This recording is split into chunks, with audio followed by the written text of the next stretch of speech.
साल के अंत में इस साल का सबसे बड़ा क्लेश देखने को मिलेगा। एक तरफ बॉलीवुड के बादशाह होंगे तो दूसरी तरफ साउथ के बाहुबली। दोनों ही अपनी अपनी फैन फॉलोइंग रखते हैं और वो भी बेहद तगड़ी। इस साल में डंकी जहां शाहरुख खान की तीसरी रिलीज होगी, वहीं सालार प्रभास की दूसरी फिल्म होगी। पठान और जवान जैसे ब्लॉकबस्टर देकर शाहरुख खान जबरदस्त कमबैक कर चुके हैं। इसके पहले ऐसा कभी नहीं हुआ कि 55 साल की उम्र के बाद किसी एक्टर ने इस तरह बॉक्स ऑफिस पर सुनामी मचाई हो। दोनों ही फिल्में वर्ल्ड वाइड एक एक हजार करोड़ रुपए कमाने में कामयाब रही। वहीं अब डंकी से भी उनकी उम्मीदें यही है कि डंकी के साथ 1000 करोड़ की हैट्रिक लगी। वहीं प्रभास की बहुचर्चित फिल्म आदि पुरुष बॉक्स ऑफिस पर डिजास्टर साबित हुई थी और दर्शकों ने भी उसे नकार दिया था। साथ ही फिल्म की घोर आलोचनाएं भी की गई थी, लेकिन इसके बाद भी प्रभास के स्टारडम पर कोई प्रभाव नहीं पड़ा। हालांकि बाहुबली के बाद आए प्रभास की साहो, राधेश्याम और आदि पुरुष की असफलता के बाद उनके फैंस सालार से काफी उम्मीदें लगाए बैठे हैं और खुद प्रभास के लिए भी सालार का हिट होना बेहद जरूरी है, क्योंकि प्रभास की फिल्मों का बजट काफी ज्यादा होता है और आने वाली फिल्में भी भारी भरकम बजट में बनाई जा रही है। ऐसे में प्रभास के लिए सालार का बॉक्स ऑफिस रिकॉर्ड उनकी आगामी फिल्मों का भी भविष्य तय करेगा।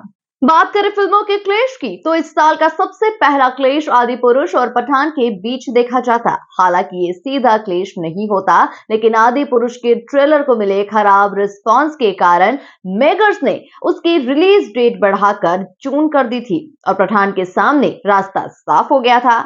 इसका पूरा फायदा पठान ने उठाया और 1000 करोड़ की कमाई की। वहीं आदि पुरुष को भी सिंगल रिलीजिंग मिली थी, लेकिन वो खराब कंटेंट के कारण चल नहीं पाई। साल का एक दूसरा बड़ा क्लेश गदर 2 और OMG 2 के दौरान देखा गया। कम बजट की OMG 2 गदर के सामने टिकी रही और दोनों ही फिल्मों ने अच्छा बिजनेस किया। लेकिन सबसे बड़ा क्लेश देखने को मिलेगा 22 दिसंबर को, जब डंकी और सालार आमने सामने होगी, क्योंकि सालार की रिलीज डेट सालार के मेकर्स ने खुद चुनकर डंकी के सामने आने की चुनौती स्वीकार की है। इसलिए माना जा रहा है कि उन्हें अपनी फिल्म पर काफी भरोसा है।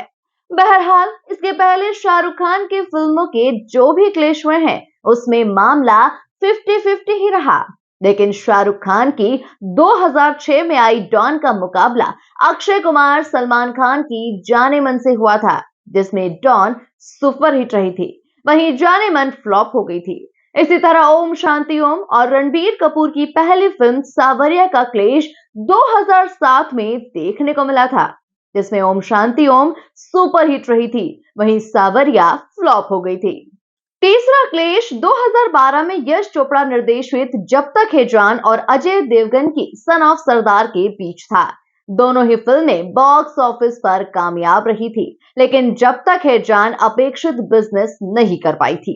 2013 में चेन्नई एक्सप्रेस और once upon a time in Mumbai Dobaara में देखा गया था, जब एक सप्ताह बाद आई once upon a time in Mumbai Dobaara flop साबित हुई थी और Chennai express super duper hit रही थी।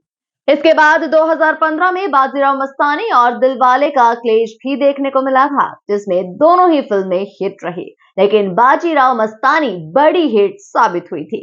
25 जनवरी 2017 को एक बार फिर शाहरुख की रईस के सामने ऋतिक रोशन की काबिल थी।